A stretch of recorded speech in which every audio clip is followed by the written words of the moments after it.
이전 영상에서 우리는 정부의 재정 적자가 증가하고 국가 부채의 규모가 증가하면서 국민 경제의 이자율을 끌어올려 민간 부문은 물론 정부의 차입 비용까지 증가시키는 상황에 대해 논의했습니다.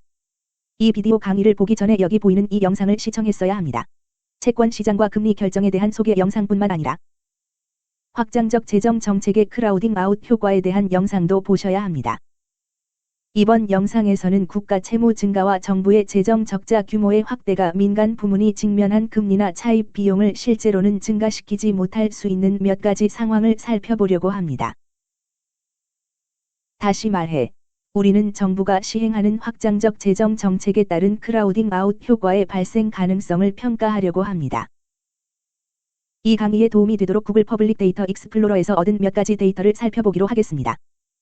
오늘 살펴볼 자료는 재정 흑자와 재정 적자 수준에 관한 OECD 데이터베이스가 출처인 데이터로 상단에 위치한 도표입니다. 아울러 미국 정부의 장기 금리 관련 데이터도 살펴보겠습니다. 이 수업의 후반부에 우리는 구글의 퍼블릭 데이터 익스플로러로부터 획득한 미국의 가계 저축 수준을 보여주는 도표도 살펴볼 것입니다. 먼저, 정부의 재정 적자, 국가 채무 수준과 정부가 국채 시장에서 직면할 수 있는 차입 비용과의 관계에 대해 지난 비디오 강의에서 설명한 개념을 빠르게 검토해 보겠습니다. 앞에서 설명했듯이 정부가 대규모 적자 재정을 운영할 때 정부는 신규 국채를 발행합니다. 그 결과 국채 공급이 증가하면서 정부 차입 비용을 끌어내립니다. 이에 더해 방대한 국가 채무 수준으로 인해 국채 수요는 더욱 하락하는 경향이 있습니다. 이는 채권 가격을 더욱 끌어내려 국채 수익률은 상승합니다. 그러니까 막대한 재정 적자가 있으면 채권 발행과 채권 시장 차입을 추가로 늘려야만 합니다. 게다가 막대한 국가 채무로 인한 투자자들 사이 신뢰도가 추락하면 정부 차입 비용이 증가하게 됩니다. 다른 변동 요인이 없을 경우에 그렇습니다. 그래서 이 예에서는 $100짜리 채권 가격이 $95일 때 5.3%였던 차입 비용이 국채 가격이 $90로 떨어지면 11.1%로 상승합니다. 이런 금리 효과가 실제 세계에서 어떻게 발생하는지를 평가하기 위해서 우리는 미국에서 나온 데이터를 살펴보겠습니다. 제공된 차트를 살펴보면서 최근 몇 년간 미국 정부의 재정 흑자 또는 적자 규모와 장기 이자율 사이 관계를 검토해 봅시다. 상위 도표에서는 2000년과 2011년 사이 미국의 예산 수지를 볼 수 있습니다. 우리는 2000년 회계연도만 유일하게 미국이 균형 예산이었다는 것을 알 수 있습니다.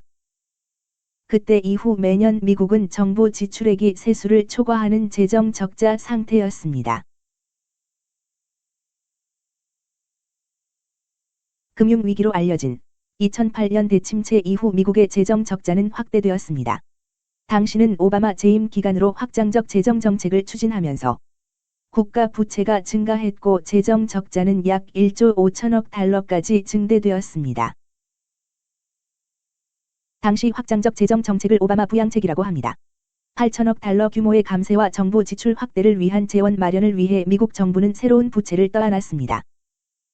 이전 동영상의 분석에 따르면 2007년부터 2009년까지 미국 국가 부채의 대폭적인 급등은 1조 5천억 달러 또는 미국 GDP의 10%에 달하는 막대한 재정 적자에 따른 결과로 이론적으로는 채권 시장에서 미국 국채의 공급을 현저하게 증가시켰어야 합니다. 또한 부채가 많이 증가하면 채권에 대한 수요가 줄어들어 미국의 차입 비용이 상승했어야 합니다. 이제 아래 도표를 보면서 실제로 어떤 일이 벌어졌는지 살펴보겠습니다. 2000년에 미국은 2천억 달러의 재정 흑자에도 불구하고 금리는 5%대를 유지했습니다. 한편 2001년 이후 미국 정부의 국채 금리와 경제 전반의 장기 금리는 일정하게 하락했습니다. 미국 정부의 적자 규모가 증가했음에도 말입니다.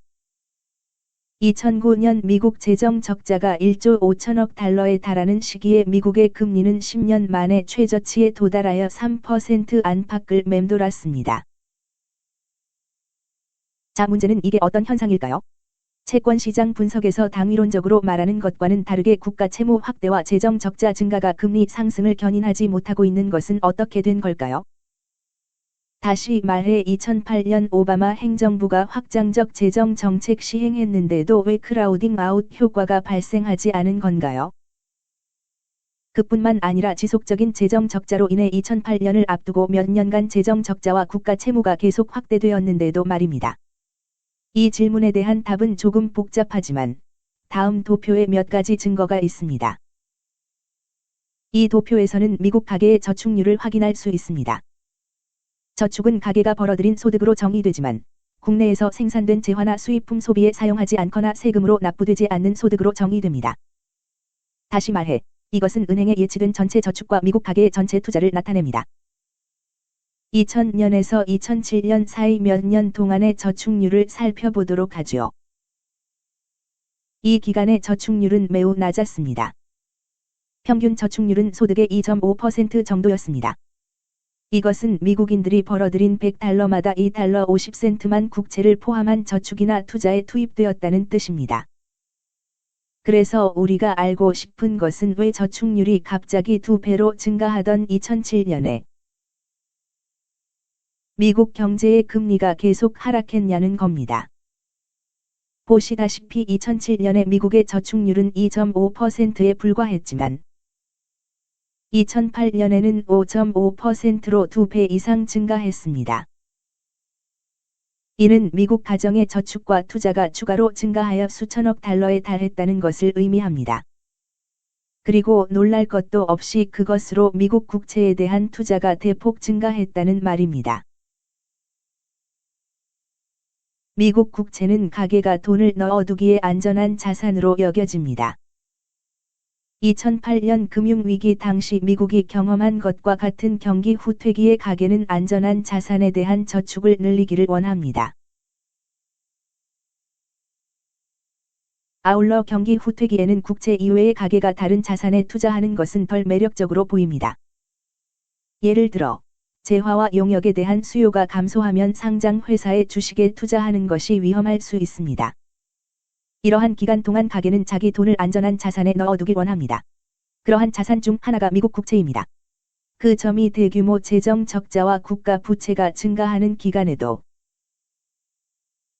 왜 정부가 경험하는 차입 비용은 하락할 수 있었고 금리가 실제로 하락했는지 설명해 줍니다. 여기에 언급된 수천억 달러의 가계 저축의 대부분은 은행에 맡겨지거나 미국 국채에 투자되어 미국 국채에 대한 수요를 증가시킴으로써 미국 정부가 감당해야 할 차입 비용 감소로 이어졌습니다.